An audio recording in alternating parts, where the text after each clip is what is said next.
દિલ્હીના Lal Qila metro station પાસે થયેલા ભીષણ કાર બ્લાસ્ટના ચોંકાવનારા સીસીટીવી ફૂટેજ સામે આવ્યા છે.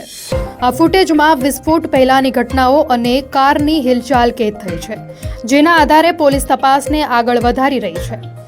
દિલ્હીમાં સોમવારે થયેલા બોમ્બ બ્લાસ્ટના સીસીટીવી ફૂટેજ તપાસ એજન્સીઓના હાથમાં આવ્યા છે. લાલ કિલ્લા મેટ્રો સ્ટેશનના ગેટ નંબર 1 પાસે વિસ્ફોટ થયો તે પહેલાની ક્ષણોના ફૂટેજમાં બ્લાસ્ટ પહેલા પાર્કિંગ પાસે કાર દેખાઈ હતી.